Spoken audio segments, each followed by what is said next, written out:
આજે જૂન 2025માં જે એક્ઝામ લેવાઈ હતી એનું રિઝલ્ટ આવ્યું હતું અને બહુ જ સરસ રિઝલ્ટ આવ્યું છે. વડોદરાને 20 કરતાં વધારે કંપની સેક્રેટરીઝ મળ્યા છે નવા, અને એક્ઝિક્યુટિવમાં ગ્રુપ 1માં 64, ગ્રુપ 2માં 61 અને બંને મોડ્યુલ તેવા 12 સ્ટુડન્ટ છે. પ્રોફેશનલ ન્યૂ સિલેબસમાં ગ્રુપ 1માં 22, ગ્રુપ 2માં 11 અને બંને સાથે તેવા 11 જણ છે. ફરી સારા એવા રિઝલ્ટની અપેક્ષા છે અને ઇન્ડિયાને 2035 સુધી 1,50,000 કંપની સેક્રેટરીનો જે લક્ષ્યાંક છે એ પૂરું કરવા માટે ઇન્સ્ટિટ્યૂટ બહુ સારી રીતે કામ કરી રહી છે. મારું નામ ક્ષમા છે અને આજે મારો ઓલ ઇન્ડિયા રેન્ક 15 આવ્યો છે અને હું બહુ જ ખુશ છું.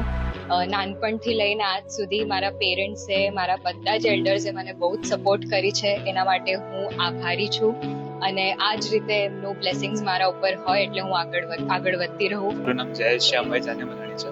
મારું CS executive all India rank 19 અને સિટી રેન્ક 2 વડોદરામાં આવ્યો છે. ડેલીના 10 થી 12 કલાક એક મંથ જે મને લીવ મળી હતી એમાં મહેનત કરી હતી ખરેખર, અને એક્ઝામના દિવસોમાં તો માંડ કે 2 કલાક માંડ હોઈશ, એક દિવસે 8-9 દિવસ જેટલા. તો એ મહેનત કરીને રિઝલ્ટ 2 મહિના પછી ખાલી મેં પહેલાં તો પાસ જ જોયું, અને મને એમ નહોતું કે મારો રેન્ક આવશે, પણ રેન્ક જોઈને એમ થોડી ખુશી તેને ઘરવાળામાં પણ બધામાં છે ખુશી, અને મને એમ નહોતું કે મારો રેન્ક આવશે, પણ રેન્ક જોઈને એમ થોડી ખુશી તેને ઘરવાળામાં પણ બધામાં છે ખુશી.